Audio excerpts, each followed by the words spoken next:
Declan, what's up, Declan? He says, is the price of the new Dave Mustaine Epiphone a sign that Gibson wants to lean more towards imports?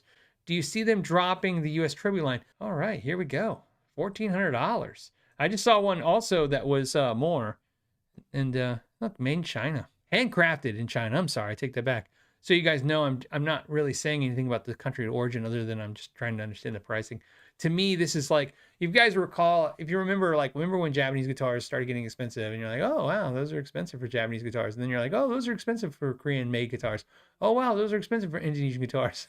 So whenever I see price of guitars, the first thing I'm going to look at is because that kind of sets the hierarchy of the pricing, right? So obviously, we're seeing more and more made in China expensive. We've already been seeing lots of it in lots of expensive made in Indonesia. This is a lot for a made in China factory guitar, although it's made in the Epiphone factory. He says, hey, do you see them dropping the US tribute line? Look, I think the plan is to make less USA made guitars for everybody.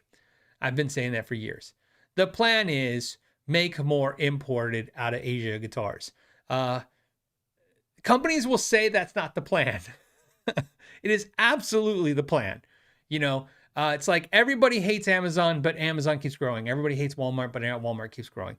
Everybody hates import guitars, apparently, but yet they keep growing. Look, the reality is this. People vote with their wallets, not their mouths. So the wallets are speaking, and the wallets are saying Asian import guitars are the bee's knees. They're coming. So, and when I told you, I've been now to 35 different factories and shops. I like to keep going to as many as I can.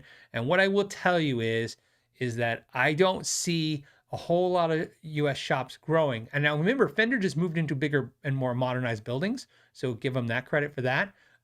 However, you know, they're still going to grow their import line. I mean, in fact, let's actually stop saying that I think the US factories are going to shrink or they're shrinking.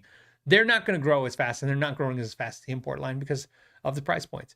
So I think that's where it's going to go. And I said this a couple episodes back, like 100 episodes back. I said, I always believe this. I believe the plan is to get us to pay what we're paying for USA made high-end, high-priced USA made guitars.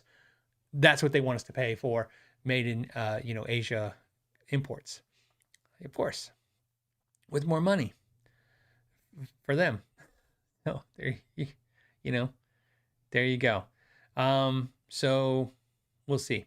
And again, I'm not calling out Epiphone and Gibson on this. Remember, I call out everybody. There's very few companies. The list of companies, and I always tell everybody, think about this in your head. Just think it in your head. List in your head the companies you can think of that make guitars in their original, not even their original factories, because people change factories, but I'm saying original countries of origin or states of origin. So for instance, like Kiesel making guitars in California in the US, Rickenbacker making guitars in the US. Think of the companies, of course, and if you're in Europe, think in Europe, think of where a company builds their guitars. Now I want you to think of the ones that don't do an import version of their guitar, an Asian import version of their guitar, and write that list down in your head. Just do it kind of fun for memory. It's a very short list. It's a short list of companies who have not dove into the Asian import market. And here's the important part of this, and this is a conversation I've had with many companies at their factories. As no more than just a guitar enthusiast. That's what when I go to a factory, look, I'm just a guitar enthusiast like you. And like you, I say the things that you would say if at a factory. I want a more affordable, high-end quality guitar. That's what I want, right? And they're like, well, this is how we're going to do it. We're going to go overseas. And you're like, okay. But the trick is that once they go overseas, what you start noticing is that's what they start building on. That's the leg of their company arm that they build.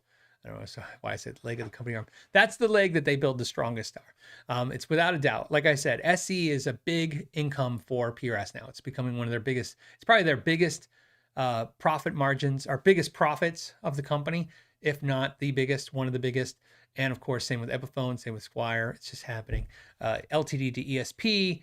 Obviously, the Schecter line is obviously important. It's huge for them. G&L told me that the G&L made by Quartec is huge for them. I told you the owner even said, and he sighed And that tells you a lot, because that was like 4 years ago when I did that interview with him. He sighed and said, I don't even know why I make guitars in the US anymore. And the reason I say that is just, he's still making them here. And I think it's just because he wants to. I think it's because, like us, he's a guitar enthusiast, and he wants to make guitars, and he wants to have a shop, and he wants to employ people, and he wants to do these things. But if he was an accountant, he would not have come to that conclusion. He would go, yeah, I should just import them into a warehouse from Cortec and sell them. So I think that's where it goes. Does it matter? I don't know if it matters. That's for everybody to decide on their own, if it matters where your guitar is made. I really just care that I care about the three things that matter to me, which is that the guitar is quality, the guitar is made at a price that I think is reasonable, and the people who made it were treated fairly. It's really what I care about.